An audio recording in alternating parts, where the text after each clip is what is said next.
ABP news ने, आपके channel ने कल जो बड़ा खुलासा किया था उसके बारे में आज बात की बीजेपी की तरफ से। बीजेपी के प्रवक्ता संबित पात्रा ने, एबीपी न्यूज ने खुलासा किया था किस तरह से 1 करोड़ का लोन जो यंग इंडिया कंपनी ने लिया था, जिसमें सोनिया गांधी और राहुल गांधी की 76% हिस्सेदारी है, उसे लोन देने वाली कंपनी काले धन को सफेद करने का काम करती थी। और अब बीजेपी बड़ा सवाल यह उठा रही है कि सिर्फ 1 करोड़ का मामला नहीं है, जो 90 करोड़ दिए गए कांग्रेस पार्टी की तरफ से यंग इंडिया कंपनी के जरिए एसोसिएटेड जर्नल को खरीदने के लिए, उस कंपनी में यह पूरा 90 करोड़ क्या काला धन था, यह बीजेपी सवाल उठा रही है। यह पूरा मामला लेकिन क्या है, क्योंकि आपको बताते हैं कि यह पूरा मामला शुरू होता है एसोसिएटेड जर्नल से।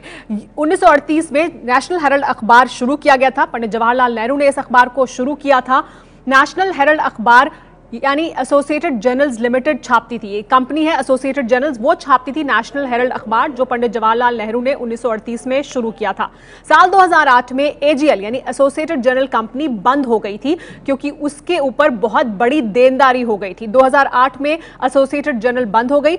पार्टी ने यानी कांग्रेस पार्टी ने 90 करोड़ रुपए का ब्याज रहित लोन दिया था एसोसिएटेड जर्नल को।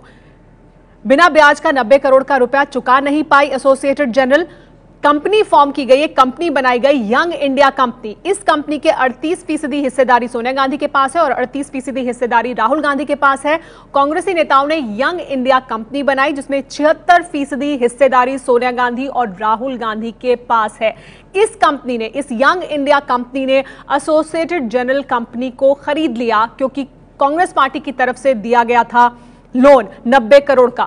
मोतीलाल वोरा और ऑस्कर फर्नांडिस के पास भी 12% के शेयर हैं, लेकिन बड़ा हिस्सेदारी जो शेयर की है वो सोनिया गांधी और राहुल गांधी के पास है। कंपनी से कर्ज के बदले शेयर का करार किया गया। जो कंपनी को कर्ज दिया गया, यानी एसोसिएटेड जर्नल को जो 90 करोड़ का कर्ज पार्टी ने दिया था, उसके बदले ये शेयर ले लिए गए।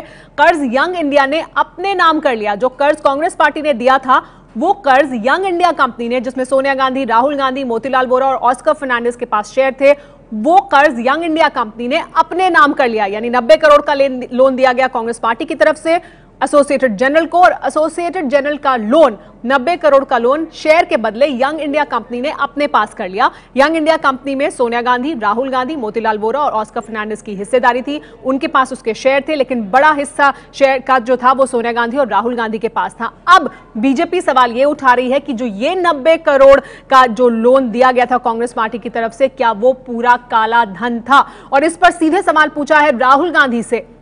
बीजेपी की तरफ से सवाल पूछा गया कि क्या राहुल गांधी इस पर अपना रुख साफ करेंगे कि ये जो कर्ज कांग्रेस पार्टी की तरफ से दिया गया था 90 करोड़ का, क्या वो पूरा काला धन था? ये सवाल इसलिए भी उठ रहा है क्योंकि आपके चैनल एबीपी न्यूज ने कल एक बड़ा खुलासा किया था, जिसमें हमने 1 करोड़ का लोन जो यंग इंडिया कंपनी ने लिया था डोटेक्स मर्केंडाइज से, उसके बारे में जानकारी दी थी कि किस तरह से उसके बारे में यह खुलासा हुआ जब इनकम टैक्स अधिकारियों ने छानबीन की कि वो कंपनी काम करती थी काले धन को सफेद करने का। और इसी के आधार पर अब बीजेपी ये सवाल उठा रही है।